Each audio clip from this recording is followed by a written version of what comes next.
evening and welcome back to my channel. And today we're gonna tear down the 5.3, see what's going on with it, and also I'm gonna tell you the plans that I have for it. So I'm about to get started. It's gonna be, much of this video is gonna be a time lapse of me tearing it apart, and then I'll stop the time lapse to let you know what I find and things like that. Okay, the first thing that I see, it's at the back of the block. You see it's a 4.8/5.3. Just doing some online research, it says that when the 5.3 is highlighted, then it's a 5.3. Also, if you look up here, there's the casting number.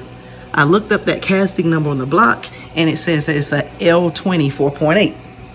So right now, I'm not sure if it's a 5.3 or if it's a 4.8. So right here, it also says 4.8 Marty's truck. So not sure if it's going to be a 5.3 or 4.8, but when I start tearing it down, then we'll know for sure. Okay, so before I start, I'm gonna go ahead. I don't have these. These was loose. They were bolted. I just stuck some bolts through them and just stuck it on there. But they're loose, and I'll tell you what I know of it so far. I'll put these valve covers right here. He took the rocker arms off and the push rods, and from my understanding, that's all that was done to this engine. Is he took the rocker arms and the push rods out of it. So the heads on it is 243s, as you can see. So I'm gonna go ahead and pull the heads off of it. Also, the valley plate is off. It looks like someone actually did a DOD delete on it, so that's good. That's one thing I don't have to do. And I'm gonna go ahead and take the manifold and stuff off and start the time lapse.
All right, I'm just pulling out the lifters now. They didn't come out with the trays, so I had to get my magnet and pulling them out one by one.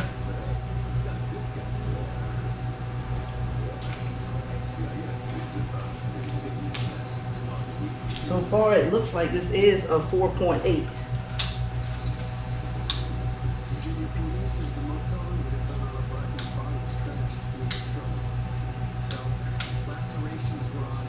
Also looks like there was something going on with the cam.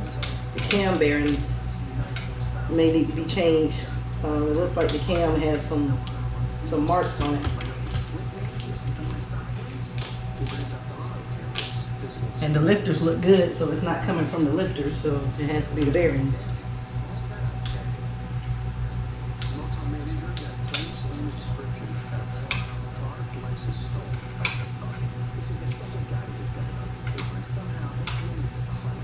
It's a high school, so it's just one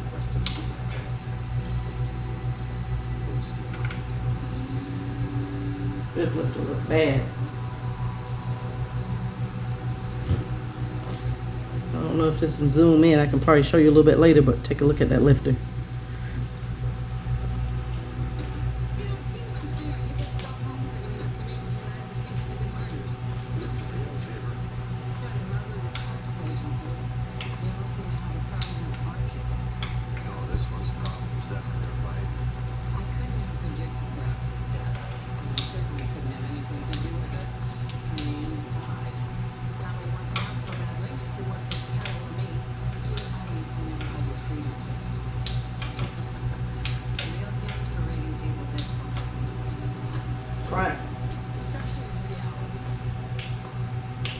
Front of the cam, it's actually tore pretty bad too, so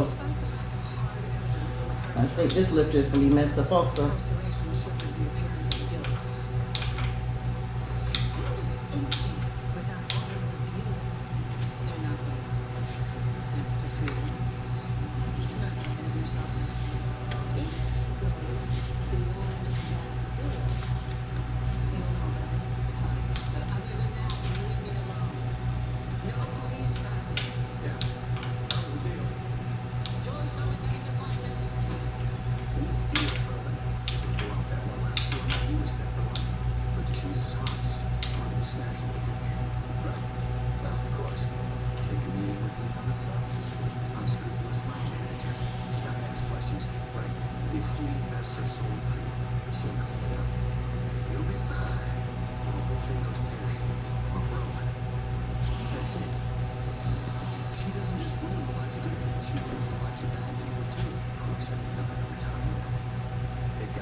GoPro stopped recording. Okay, got the heads off the engine. I pulled the lifters out. I got one lifter that's stuck. And right where this lifter is stuck, the cam is messed up pretty bad. So I also saw another lifter where it was messed up pretty bad. So this cam is pretty much trash. But I wasn't gonna use the cam anyway. So, and just like, I'm not sure if I mentioned it or not, but it does appear that this is a 4.8. I can see the flat top pistons.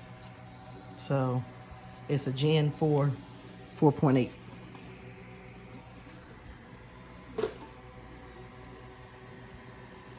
So I'm gonna go ahead and spin it over, flip it over, and take off the bottom and see how the crankshaft looks.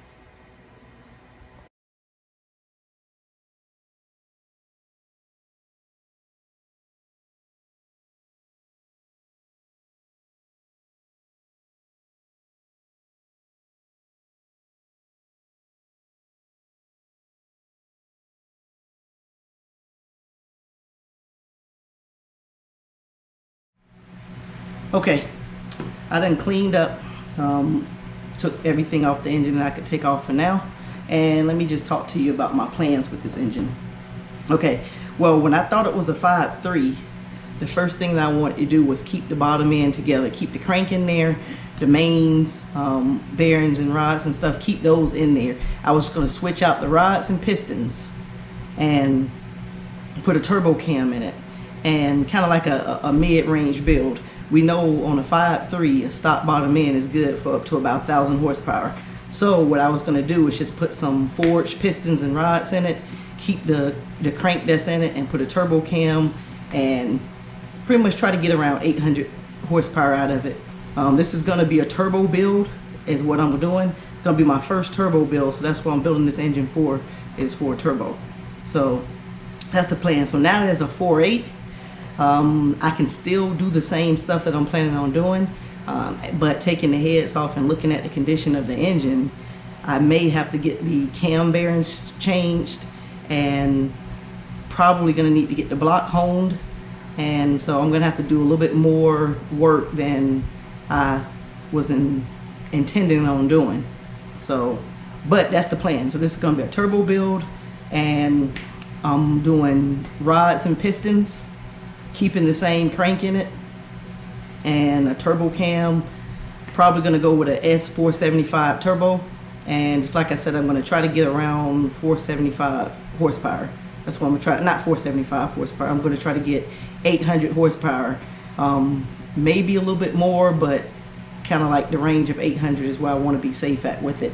Right now, I'm just going to build the engine. I don't know what I'm going to put it in. I'm just going to wait for the right body to come around, and if I see a body and say, hey, that looks interesting, that's what I want to put my engine in. So that's what I'm going to do. So my goal is just to sit up here and to build the engine first. That's what I want to do. Build the engine first, get the engine all together, ready to go. Then order all my stuff for my turbo kit, and hopefully around that time, once I get everything in for the turbo kit, I'm going to get the find a body that I like. Also with the heads, my plan is to send the heads off to Texas Speed to get them stage 2.5 ported, 2.5 ported. It has 243 heads on it, so it's pretty good heads, the same heads that I have on the GTO. And I have the GTO heads. I sent those out and got those done, so I'm gonna send these out, get these done also, get some valve springs on it and stuff like that to handle the lift of the cam. And so that's the plan so far. Once I look at the condition of the engine first, I know a lot of machine shops are backed up right now, so I was trying to really do all this myself without going to the machine shop. So once I start taking more stuff off of the engine, then we'll see if I actually need to take it to the machine shop or not. I know for a fact the cam bearings are messed up. They need to be changed. The lifters jack the cam up, but I was going to yank the cam out anyway, so it don't matter with that part. I'm just hoping that the condition of the cylinders are good and it spins over really good. That way I don't have to take the main bearing caps off. So, all right, well, that's it for this engine. You're going to see more of this build as I continue, especially when parts starts to come in. You're going to see me, and just like I said before, I'm going to try to do this whole build by myself. So I'm trying to assemble everything by myself, kind of like I did with the GTO. So, all right, well, if you haven't, click like, subscribe, and you want to stick around and see what this engine actually turns into. I'm curious myself, but you know my goals right now. You know I'm planning to do this all by myself. So stick around and look forward to this build. Thanks.